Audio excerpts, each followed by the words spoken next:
The flashlight trembled across Jack's tired face as he crouched over the freshly poured cement. A light drizzle splashed against his hard hat, sending droplets streaking down razor-sharp steel wire. Slipping a crowbar into a small crack, he gently pried apart the concrete, then heard a faint creak. Wood. A muddy wooden box lay buried beneath the hardened mixture. In the distance, police car lights flickered behind a row of cranes. Jack knew justice was exactly 24 hours away from unraveling every secret. Jack Miller shut his eyes, drew a deep breath, then opened the window of his third-floor apartment in South Loop, Chicago. Morning wind rushed in from the north, still tinged with chimney smoke remnants from the long winter.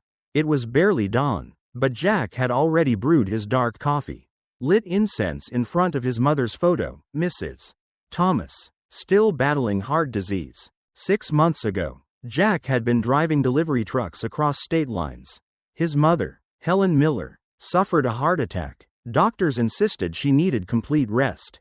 The trucking business was risky and sometimes shady. Jack had nearly been coerced into transporting disguised contraband. He quit to care for his mother. At first, he worked mornings in a roadside diner, cooking humble breakfasts, but his income couldn't cover medical bills as daily living costs soared. Then Molly, Jack's 5-year-old daughter, moved in with her aunt near Lake Michigan after Jack's divorce years ago. Every weekend, Jack drove long hours just to see her, hoping her smile could heal the quiet wounds inside him. On those lonely nights, he held his mother's photo and vowed to find steadier work. One afternoon, Jack got a call from Vince Thompson, an old college roommate who now managed projects at Dorsey Holdings, a major Chicago construction firm. "We need you," Vince said. "Good pay, safe work, full benefits. Your mom won't need to worry."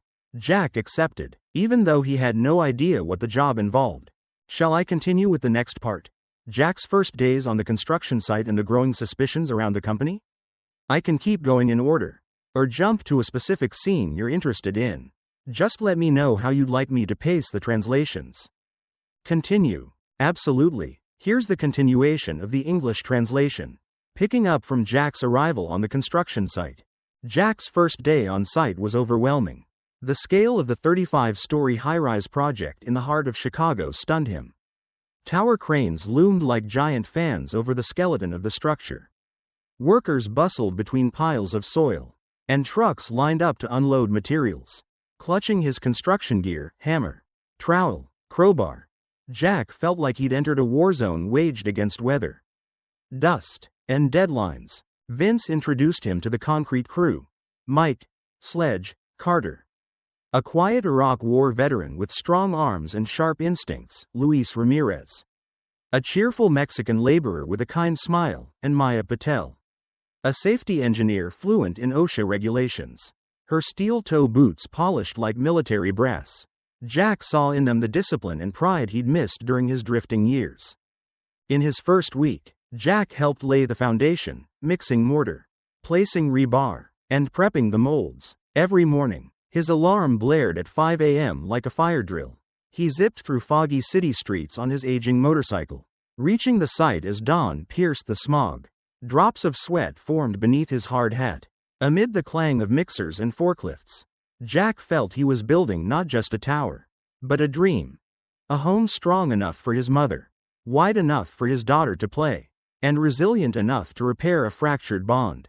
But the atmosphere at Dorsey Holdings wasn't quite what he'd hoped. The executive office was guarded by high fences and surveillance cameras in every corner. Maya had warned him once, every move on this site is being watched. Only the leadership knows where the money's going. Jack brushed it off, half joking, but her words lingered like mist in his mind. Was something wrong? Doubt crept in when Vince summoned Jack to a makeshift tent office near the excavation pit. In hushed tones, Vince said only Jack and Mike were to handle a task off the blueprints. "There's a couple things we need buried. Do it quietly, no questions," Jack pressed. "What exactly are we burying?" Vince turned away, his voice muddy. "Just wooden crates. Don't ask again. Finish it this week." Jack's initial trust dissolved. That night, lying awake in his cramped apartment, he recalled Maya's warning. The secrets are buried deep, some tied to legal documents, If this request crossed legal lines, Jack needed proof before reporting. But the idea gnawed at him, his conscience was splintering.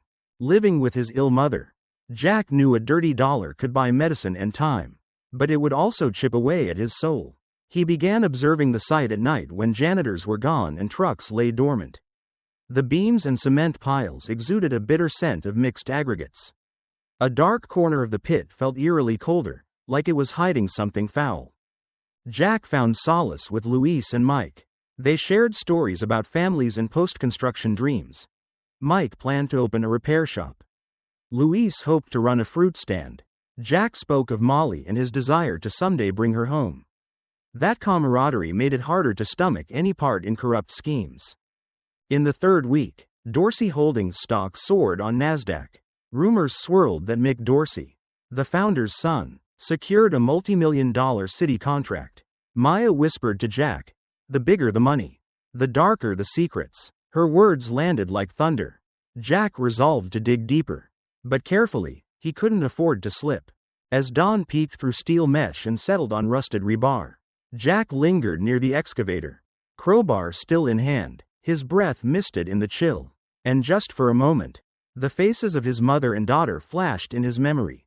He bent down to clear a pile of metal offloading, and suddenly his foot snagged on something. Jack narrowed his eyes. A damp, reddish piece of fabric clung stubbornly to a steel frame. The cloth was deep maroon, tattered, laced with sand and soil. He rubbed it gently, but the harder he pulled, the more it unraveled, as though it were trying to spill a hidden truth. Instinct kicked in. This didn't belong here. He gingerly scraped off the clumps of mud with his rain hat. Then draped the fabric over his palm. It smelled musty, old, suspicious. While cement mixers roared and workers rushed to pour fresh concrete, Jack tucked the cloth into his pocket and slipped back into routine as if nothing had happened. That afternoon, Jack examined the cloth under faint sunlight.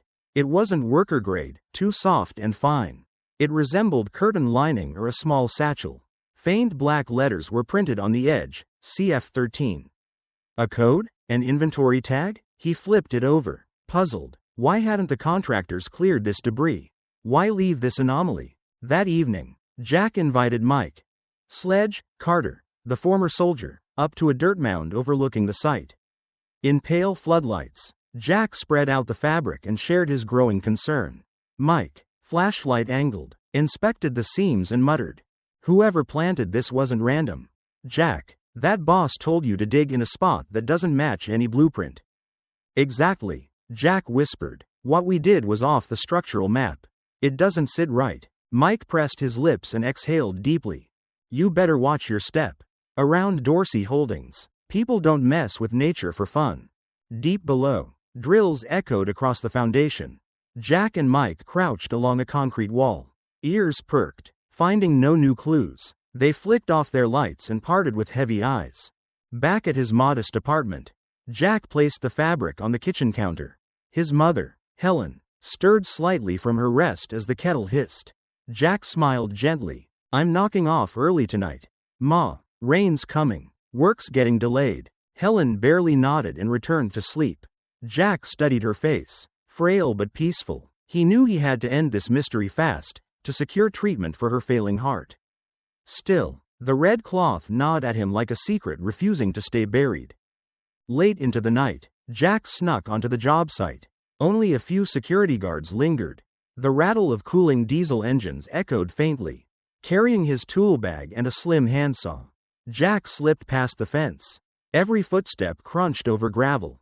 He approached the freshly poured cement, its surface now cured but imperfect.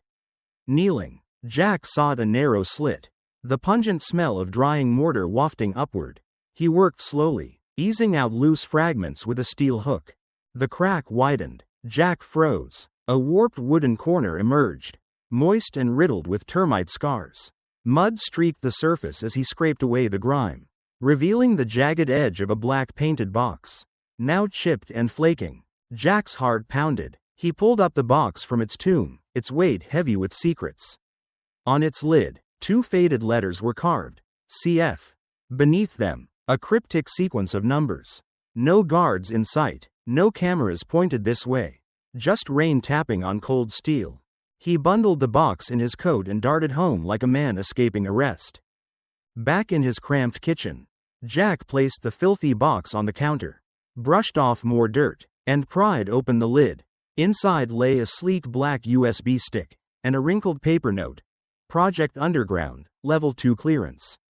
Jack clutched the drive, pulse racing. He realized he wasn't looking at lost tools or forgotten blueprints. He held a fragment of a concealed empire. Booting up his aging laptop, Jack inserted the drive. The screen flickered, then lit up with file names in bold. City_Hall_bribery MP4. Mayor_official_list. XLSX. Payment_transfer_2024.pdf. The video was grainy, yet the voices unmistakable. Mick Dorsey and an unnamed official whispering. Without it, the contract's dead. The money won't land in your account. Then came spreadsheets. Hundreds of thousands of dollars moved like pawns across accounts. Jack sat frozen. He'd heard rumors, but never imagined the scale. Fraud reaching deep into Chicago's government. Exposing this could restore integrity or ruin lives, especially his own. In the dead of night, Jack called Maya Patel via video chat.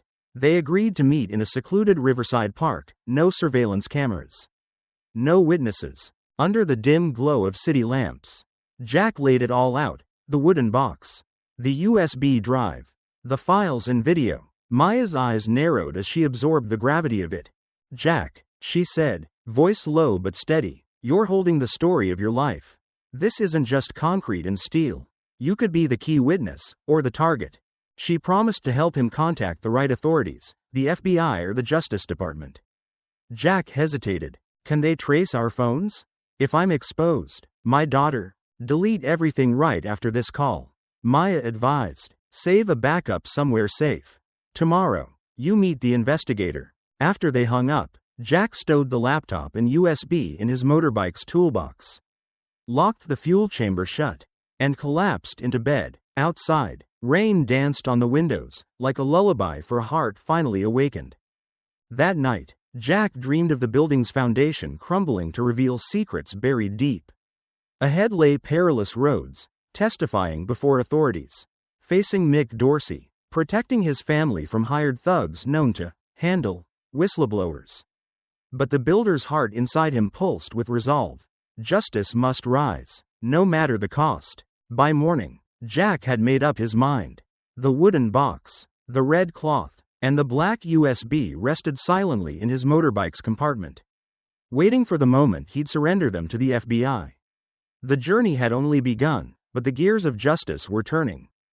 Just minutes before midnight, Jack sped through empty streets. The wooden box, red cloth, and USB nestled in his motorbike's toolkit. His heart thundered like a jackhammer. Soon, he would be face to face with Major Ramirez of the FBI, the lead agent in a corruption probe targeting Chicago's construction elite. The rendezvous point was deep underground, a derelict building's basement converted into a temporary FBI operations center. Fluorescent lights flickered overhead, laptops hummed beside maps marked with security camera zones. Major Ramirez, lean, sharp-eyed, quiet as a panther, stood waiting by the central table. "You're Jack Miller?" he asked. "Yes, sir," Jack replied, voice hoarse. He handed over the weathered bag. Ramirez carefully unpacked it, the box, the stained fabric, and the USB. His eyes gleamed, not just with curiosity but admiration. "We've been tracking Dorsey Holdings for a while. This drive contains hours of leaked footage from bribery meetings." "Well done, Mr. Miller." Jack nodded and leaned against the cold wall. "I want to do the right thing, but I'm terrified for my mom and my daughter." Ramirez placed a reassuring hand on Jack's shoulder. "We'll protect them. We've activated security protocols. Agents are already monitoring your residence. But you'll need to testify, wherever the investigation leads." Jack stared into Ramirez's unwavering gaze and understood. "I'm in." Back at his apartment, Jack found a white envelope resting on the kitchen table. No stamp, no return address. His hand trembled as he peeled it open. Inside, a single sheet, hastily scrawled in marker, "Silence is safety. Speak up, and your family will vanish." Faint fingerprints smudged the corner. Jack slid the note into a drawer. His gut churned. FBI cameras had already been installed near the front door. Ramirez had said. Still, Jack couldn't shake the dread. He couldn't let his mom and daughter live under threat. The next morning, Jack met Maya Patel at her safety office near the material storage shed. She'd printed key files from the USB, backed them up to a secure drive. Jack watched chilling videos. Mick Dorsey exchanging handshakes and shady emails with public officials. His hands shook. "We need to scale this," Jack whispered. "FBI is prepping classified labels." Maya replied, "But I need more links between Mick and his accomplices." Did Vince ever mention a backup plan? Jack recalled Vince referring to Plan B if the contract unraveled. He told Maya he'd trail Vince's office after hours.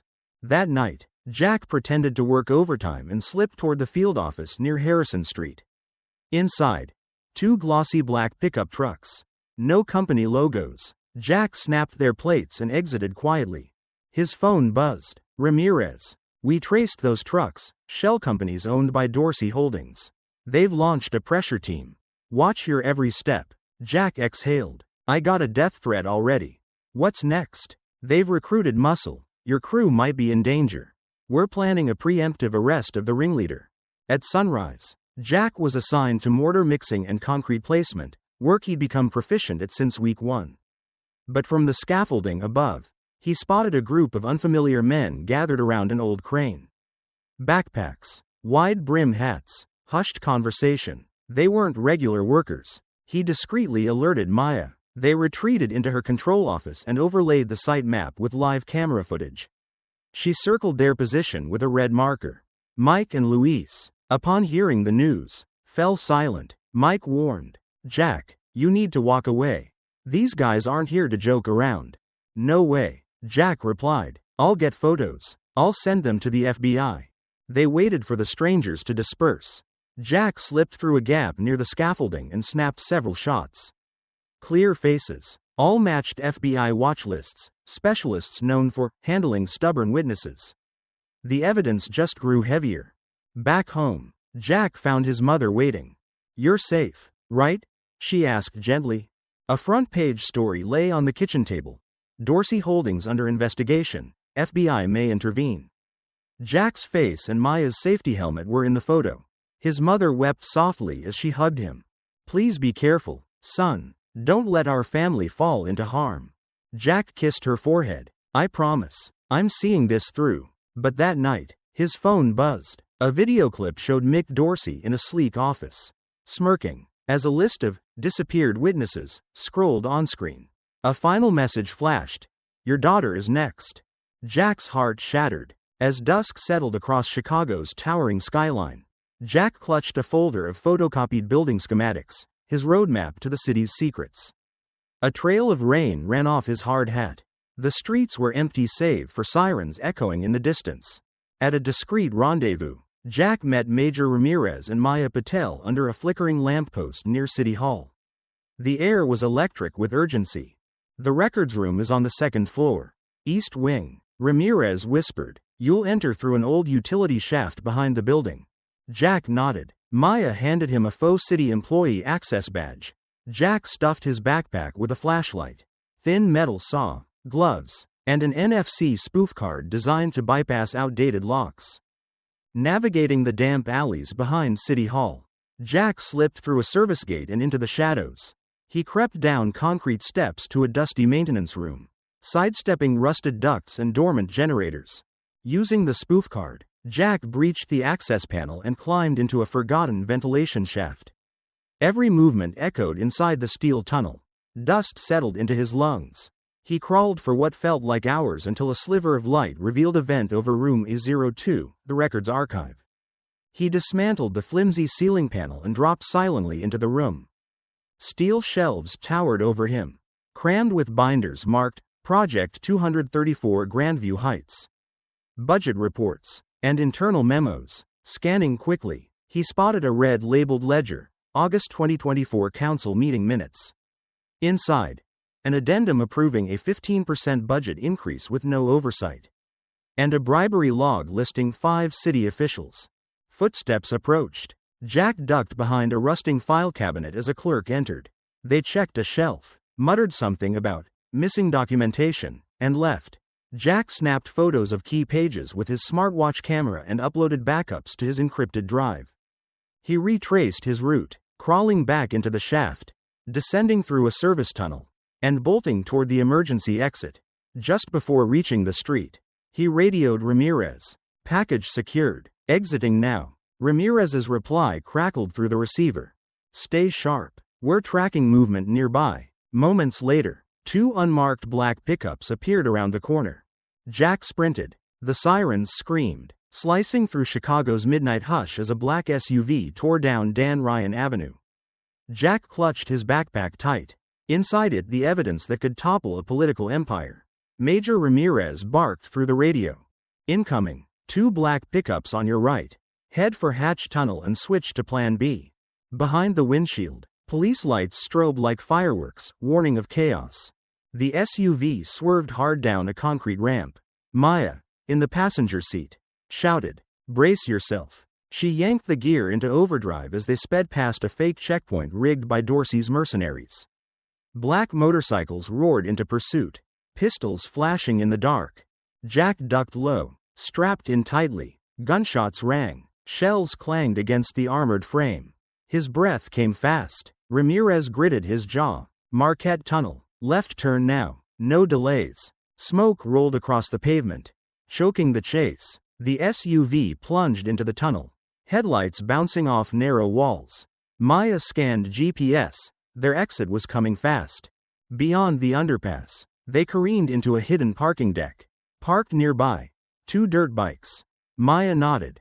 Go time. Ramirez and Jack mounted one bike. Maya took the other. Engines screamed to life. Down twisted alleys and train tracks. The duo raced ahead. Muzzle flashes sparked in the distance. Jack held tight, wind ripping past his ears. Ramirez fired back with a sidearm, clipping one gunman. Rain began to fall, smearing lights. Cloaking their escape, they zipped past toll booths, darted across Eisenhower Expressway, and looped toward Hudson Exchange. Maya shouted over her shoulder, "Emergency shaft, gate B6." Ramirez slammed the brakes and skidded toward an old access hatch. The duo dove into the sewer tunnel before pursuers could follow. Inside, damp walls shivered. They burst into an old street exit near Pilsen. A new vehicle waited, a backup minivan. FBI agents yanked open the sliding door and hauled Jack and Maya inside. From the rearview mirror, flashing cop lights blurred and vanished. The black Suburban slipped beneath Chicago's Riverside overpass, cutting through the fog of flashing cameras and media frenzy. Inside, Jack Miller and Maya Patel sat silently in the backseat, alongside Major Ramirez. On the passenger side, Ramirez reviewed the newest audio recording, a secret meeting between Mick Dorsey and a well-connected man with a gravel-toned voice. Hide the relationship. Once Dorsey's image shatters, Phase 3 begins. Anyone who slips, we clean them up. Jazz music hummed beneath the ominous words, making the threat feel even more sinister. Ramirez turned to Jack. This man, we suspect he's the one known inside FBI channels as the Concrete King. He oversees multiple billion-dollar construction projects. And guess what? Our data leads us straight to Governor Marshall Hayes's top advisor. They arrived at the FBI's downtown field office. On the walls, digital maps with blinking lights for key targets, Dorsey Holdings, City Hall, and now, State Plaza, where Governor Hayes worked on the 33rd floor. Ramirez gathered the team. We've got 2 hours before our wiretap expires. The Concrete King could be the linchpin of a system reaching deep into state infrastructure. We're going in. Maya reviewed building schematics, security loops, biometric systems. Their path wouldn't be through vents or back alleys this time. Jack unfolded a thin blueprint. There's an unmonitored service passage beneath the firefighting reservoir. It's tight, but it's our shot. At precisely 11 p.m., rain fell like needles on State Plaza's sleek facade. Jack adjusted his black hard hat and face mask, slinging a tool bag over one shoulder. Maya wore a slim ballistic vest and infrared comms unit. They paced toward the service entrance, their identities masked as maintenance crew for the building's fire suppression system. Below ground, they passed into level B3, an aging pump room with a thick chemical scent. Jack scanned his spoof card on the access terminal. The system blinked. Access granted. We're in, Maya whispered. They crossed rusted piping and flooded grates, reaching a hidden corridor behind the main water tank. Jack opened a steel pressure door with his toolkit. Inside, a narrow passage led to a vent shaft beneath the governor's east wing. The corridor opened onto freight elevator number 3, unsecured. Without biometric scanners, Maya triggered her GPS relay. They punched in floor 33. Rising silently, they emerged into marble-coated silence. This was Governor Hayes's private office floor. Ornate copper light fixtures, bronze plaques, and no one in sight. Jack crouched under the receptionist desk and plugged in a mini VPN node. Within seconds, they breached the internal network. Hayes' admin inbox just opened. Maya said, scrolling. Dozens of emails filled the screen. Subject lines read, Grandview Heights funding. FYI. Transfer confirmed. Memo. Non-disclosure addendum. Phase 3 inches. Attached documents outlined the governor's approval of misallocated funds, links to Dorsey Holdings, and offshore routing numbers. They downloaded everything. Suddenly, a flashlight beam swept across the hallway. A security officer with a stun gun rounded the corner. Jack ducked behind a copper sculpture. Maya activated a smoke generator and tossed it down the corridor, flooding the area in white mist. Move, Jack growled. Vent shaft, go. They darted toward the rear exit, descending back through level 30. An emergency siren blared. Jack radioed Ramirez. Hayes's files secured. Extraction needed. Within minutes, 2 FBI agents intercepted them at an underground exit near Lake Street. In the van, Ramirez clutched the USB and smiled grimly. This is it, full chain of evidence. Hayes is exposed. Outside the Federal Reconciliation Center, cameras flashed nonstop. Inside, rows of chairs filled with journalists, attorneys, and observers buzzed with anticipation. Jack Miller entered through the revolving steel door, dressed in a crisp black suit. In his arms, a thick folder, his arsenal of truth. Maya Patel trailed quietly behind, eyes glinting with hope and worry. Judge Harrington struck his gavel 3 times to open the hearing. Every news channel from NPR to local stations aired it live. But this trial wasn't just about the Grandview Heights project. It was about whether one person could challenge a system fueled by concrete and corruption.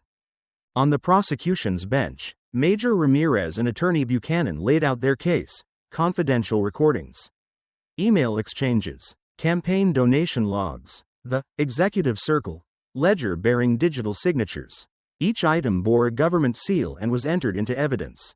Defense counsel, led by the formidable Ms. Renauld, fought back with banking certificates and signature verifications.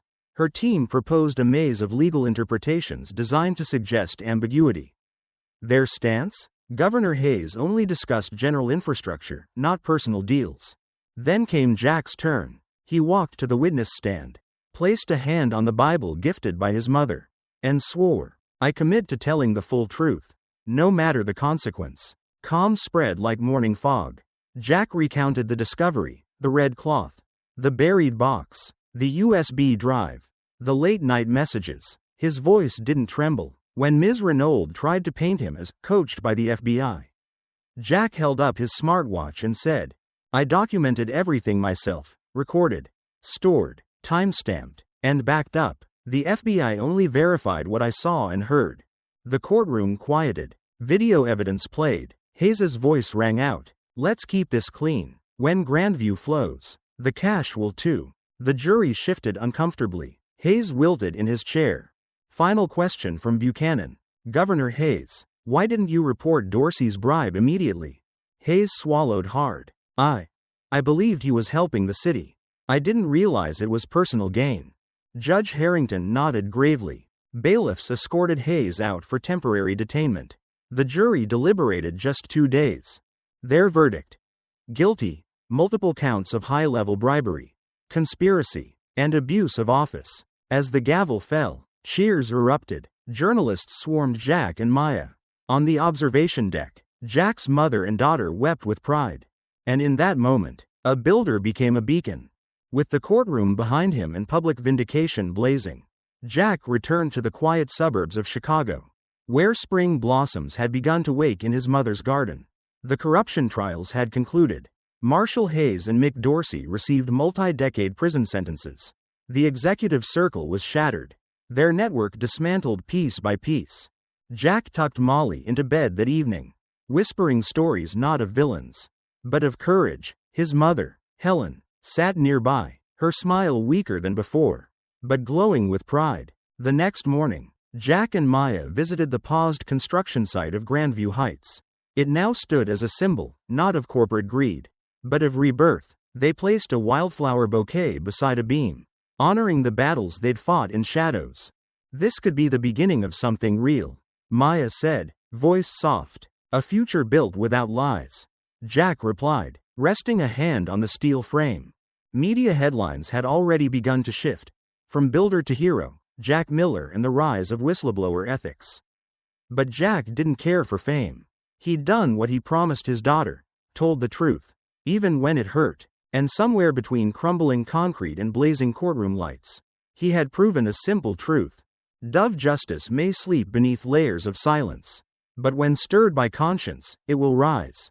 In the wake of the courtroom victory, Jack Miller became more than a construction worker, he was a symbol.